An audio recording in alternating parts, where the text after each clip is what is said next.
Hello, Helena. It's Emily McVeigh, Executive Director of the United Way of the Lewis and Clark area. We're here for this week's United Way Partner Spotlight with Good Samaritan Ministries and Teresa Ortega. Welcome, Teresa. Thank you. So, a lot of people know that you have the thrift store, Good Samaritan Ministries, down on North Montana. Been there for years. Years. Almost 40 years from what I read. Nice. So beyond all the amazing things you can find in the store, there's some other ministries that happen in that building.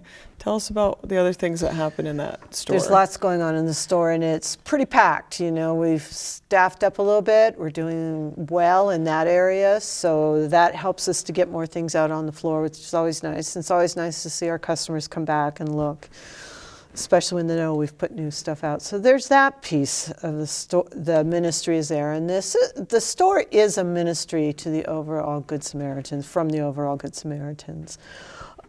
We provide, which I think is really a neat setup. Good Samaritan provides employment for people that are maybe jumping back into work or have been through treatment programs, or maybe they're coming out of correctional facilities that haven't worked for a while, or folks that have been in pre-release. The store offers that opportunity to start working again, to get their feet back on the ground. We work with people who really, don't have the skills to work. You got to show up on time. You got to take your breaks when you can, and all kinds of things like that. So we're really a push ahead for people to get back into the world of work or to rebuild their resume, is what often we talk to people about. The store is, I think it's special in the sense that these are the things we do through the store for employment, but also we build relationships with our employees that are there, that they've become very entwined in our mission of Good Samaritan, and themselves become passionate about our services. It's no secret that our staff on weekends do assistance when it's needed. Someone may come in for shoes. So we keep a little training going for our new staff to come in that they can provide those services. So it really builds into our overall assistance to those most in need. Great. What are the ministries that aren't store related at that location? We've got a few things that aren't store related. A few things. We're a little bit of everywhere. So our assistance ministries office, our main office, are at the store. And if people remember, years ago, we took over the pharmacy from Schneider's, and we turned those into our offices for assistance ministry. And still to this day, if someone doesn't know where we're located, all I need to say, where the old Gibsons was, yep. And everybody remembers it. But our assistance ministries are there. We have the staff to support that, but also we have a receptionist up there that's very skilled and has just brought herself up from folks that we've worked with that have been unfortunately on the streets, and she's very passionate about people coming into the store and helping figure out where they're going to get an appointment and what they need. Good Sam's has that passion for people that are the most in need in our community, which is what our mission is all about. So it's always a caring place. It's a place where people are able to sit down and sometimes just come in and talk, because there's always an open ear at Good Sam's. And that's happened more often than not when people said, I just need to talk. This is where I'm at in my life. So it's a good place. And so people can come in and get assistance with rent sometimes, or phone cards. Rent, it can be. What I like to say is it's anything you or I might take for granted. It could be maybe somebody needs to get their paperwork done. We may refer them down to our place. But if we're able to, and if it's a more difficult case, we'll sit down and work with them with that. We work with people. We have a little food closet, but it can be utility support, crisis intervention as far as housing or what someone may need. Maybe someone has recently moved out or had to move out from an unsafe situation. We're able to help them get a place, but then also work with them. They need clothing. Do they need furniture? What is it they need to be comfortable and set up a home somewhere and start all over? But really, just about anything we might take for granted, that, I've got to go here and do this, or I need this. And you're able to be creative in some of those funds, things that we might not even have thought of that somebody needs. That Right. I know early on we were talking about, childcare costs and just goodness. picking up some of the gaps and things that Yeah. people are just really struggling with that have just really ballooned over time. Childcare has really ballooned, and there's a shortage of childcare, as we know, but then the cost of childcare, and people need to work to be able to pay their childcare bills, but when their babysitters are closed down for a holiday or something when their entity of work is open, that gets really difficult. We're dealing with that with our staff right now. How can we make that better? We've paid many child care bills so people can get back to work. It's a vicious cycle to see what's going on there. Well, and it helps with our unemployment rates, It does. our unemployment issues. Absolutely. We talk about that all the time. All the time. Yeah. All the time. Yeah, we need people to be in those jobs that are open in town, so we Yeah. need people to have childcare. Yeah. You know, I think in this specific topic, it's a hot topic right now because people can't work unless they have safe childcare. But then if they can't go to work, then they can't pay their bills, and then they get behind, and then they can't catch up because they haven't been able to pay the last bill. So that's really one of the assistance we put priority on, so people can get back to work, so their kids will be in a safe place. But almost anything. Well, that's really probably a lot of what you see at the people coming in the door, trying to prevent being evicted because also rent has gone up so high. And Rent's out of control, as we all know. And we all know that reasonable rent is not there, which what the grants are pretty much written for a reasonable rent amount, but that's not here anymore. So that's, gosh, how to get people through that, how to find them a place. We have a grant now that's working through Rocky Mountain Development Council that it's to help people stay housed, sustain their housing. And is that maybe they've had a problem with their landlord. That's where our staff can go in and talk to them together. And this is where we need to go. We need to stay housed. Maybe it's catching up on some rent because they had a medical emergency, and Good Sam's has been able to do that for people to keep them housed. I really like that approach to sustain people and to, preventative maybe of the housing crisis we have right now. I don't think I can say it enough on this show, is keeping people from being evicted is so important. It's so important. It's so hard to get people rented into a rental again once they've been evicted. It's very hard. Yeah. Well, I don't even think they can go back to public housing at that point if they've been evicted for something. It makes everything so difficult. Yeah. It's rough. You'd be amazed. We work a lot with landlords who are very good, and they'll call us, and this person needs this, how can I help? What can you do? So we're pretty well known to call in those kind of situations. Yeah, because a lot of times it is, people are frustrated, they're panicking, thinking they're getting evicted, and they just need somebody to help them through that conversation. Absolutely, and that's what we do a lot. And that's part of the sustainability grant, is to sit down and talk with them, because as we know, people that are living on the streets are in crisis mode. If you've got a couple of kids and you're facing an eviction, well, that's crisis too. What am I going to do with my kids? Yeah. So you have another building across town called Our Place. That is used to be a drop-in center, and I know that's usually what people refer to it as, but it's so much more than that now. It is. What all do you do at the Our Place building these days? I invite anyone to come down. It's such an amazing place. The folks that go down there truly are good people. There are issues that they need to deal with and try and figure that out. And that's where we provide a level of high assistance. It still is a drop-in center.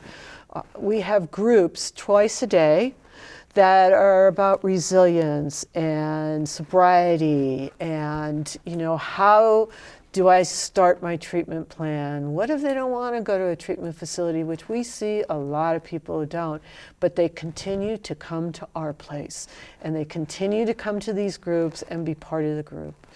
We have folks that maybe they're not addicts of one kind or another, but maybe there's mental health issues there, which the staff are trained with how to be a first responder to mental health issues and how to support the individuals and how to refer them on to another place. We work closely with Mini Rivers on that one. It's not uncommon for an issue to occur at our place and someone to give a case manager at Mini Rivers a call and say, can you come down? And they do. They pop right down and work with us on the client so we can get them referred, or we can do that as a team approach. We've had folks that have gone up to the ER and with the team, with the crisis response team in Mini Rivers and our place to get the person to the next step. Our role is a referral and outreach program to get people to what they need or to start them thinking about treatment and their next steps in life. It's pretty interesting. They're a lot of fun. I like to be down there. It's a lot of laughing, which is so important for a healing path with anything someone's doing. And at times there are clients that stand up and start talking, or they'll start running a group about their experiences. That's not something I can do, but they're the best people to do that. Mm-hmm. We had a guy come in. Him and his girlfriend had a baby, and they've both been homeless for a long time, and they're getting their lives pulled back together. And I asked him, so what's it like to have a baby later in life like this? And he looked at me, and to be sober? He goes, it's amazing. So he sat down and talked to the rest of the folks there about what his life has changed, like what he's been through. And raising a baby now, being sober, is so much different and so much more exciting. So that was pretty cool. Yeah, different perspectives. Really? And one of the things you guys do spend a lot of time on is getting people their paperwork. A lot. I don't want to steal your stories, but Go ahead. today we had one of our shared clients came down just as case conferencing was starting. He's housed now, and he invited everybody to his housewarming party. Oh, how fun! And it was a good time. How he fun. was down inviting everybody, and I had happened to pop down to our place on the night of the point in time survey, just as we were getting done serving the food. We had just gotten done at God's Love, so I popped down to see how you guys were doing, and he was there sharing his story with some of the volunteers about how you guys had helped him for 2 years. It took 2 years to get him his paperwork so that he could get a job. And then not even 2 months later, he was housed. But 2 solid years to get him the appropriate paperwork for him to get stable. So an answer to that, or a comment to that, is we never give up on someone. You know, there may be someone that, you know, we just say, we can't do this until you do X, Y, and Z, but come back. But I remember that case. It's so cool to see it. You never stop getting excited about when that happens. And it is nice to say shared clients, because they do. They know they have a network of people within this community. So that's pretty cool. He knew everybody at the table at United Way. So he was, hey, you're invited, and you're invited, and you're invited. You know, and he has good relationships with all of the people, because he's not that he's not overused the services. He just has relied on us to get him to where he is today, and now he's saying thank you everybody for doing what you've done. And he pops by the office and he gets in the window and he waves hi. That's pretty cool. It's very cool. So he's very appreciative, and he's a hard worker, and so it's really good to see that success. And it took a long time everybody involved. But never give up. Never give up. We had a phone call today that the receptionist transferred to me, and it was a man that we had helped with a couple nights of housing or hotel room. And it's so nice when they call back and they say, thanks, I really needed that. So and they do. So they know what's going on. I think what's really interesting down at our place is that there is a network. There's a network of people that are struggling, that are homeless, have been homeless, and they keep coming back.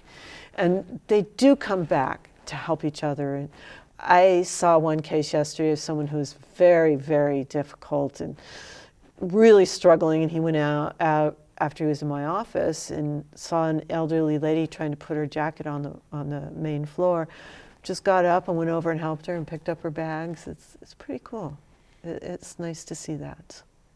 Yeah, I think it was really good for the volunteers that were there that night of the point in time to really just get to know some of the folks that we work with every day. And we know how fun and cool and interesting they are, fun. And that they're not what you might think they are when you just see them on the streets, but to just really get to know him. And he's a goofy, fun guy, got a great personality. We hang out with him down at the showers and at our place, and you can come down and teach a group or just share information. I think that there's so much caring for the folks that we serve and wanting to see them do well, and then for them to come back, or like you're saying, you've seen with people, that it's just, I want to say to people, and they say, what can we do to help? I say, stop and talk to them. Mm-hmm. See that there's a person behind this homelessness that is just pretty funny. And we had a gal that is homeless, and she just wouldn't talk to anybody.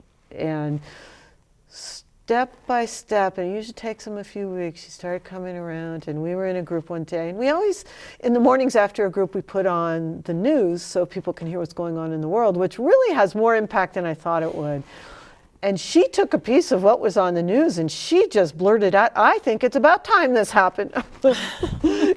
Okay, we're ready to go. So I wish people would give them more credit and take a time, or come down and stop and talk to folks.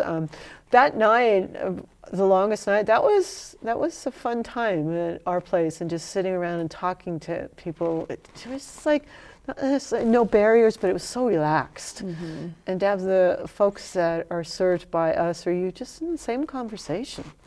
Yeah, they're just part of the team. They're part of they're actually a huge part that I think we don't even know all of it. Right. Well, any last words before we sign off for the week? Again, I always just like to thank the community for the support they've given to Good Sam's and the ministries that are down there, but then to our place, the boots and coats and jackets, and I like to call it food that's best on the streets, the Pop Tops and things like that. We got a huge donation of snacks like that a few weeks ago, and it was amazing how people came in. They're hungry. Yeah. They are hungry. They go down to God's Love and Eat, but when we're hungry, we grab a snack. So, and they're burning calories like we never burn calories. So that's so awesome that this community pitches in like that. The 28th of this month, we're providing the dinner at St. Paul's, a mini fundraiser for Good Samaritans, and just talk a little bit about what's going on with our programming. So I hope people can stop by, have a little bite to eat, and that's such a fun event. Mm-hmm. I've been to several of them. Yeah, they're doing soup night tonight for the Helena Community Gardens. That's a good night. Really great. Really super It's cool. another partner agency of United Way. It is. Little plug. Yeah, there you go. And St. Paul's, kudos to St. Paul and Plymouth Congressional that jump into so much. Yeah. They're very supportive. They're great. Oh, they're like another nonprofit. They're right there on the streets. Mm-hmm. Yep.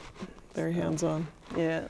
Well, thanks for joining us. Thank you. It's good to share, and just it's important, I think, to have that awareness piece of who we're working with. So yeah, it is. Shared some stories, but that's an important part of our work. One last thing I'd like to thank is the Chancery. The Diocese of Chancery of Helena has just been amazing working with Good Samaritans through this whole process of what we're going to do for a place to be. I mean, they have really stepped up to the plate. What do you need? How can we help? Let's make sure we have a place, a safe place for women, and make sure that our place continues to serve the most in need in our community. So I do want to thank them. It's been great. Awesome. Well, thanks for joining us. Thank you. Thanks, Helena. We'll see you again next week.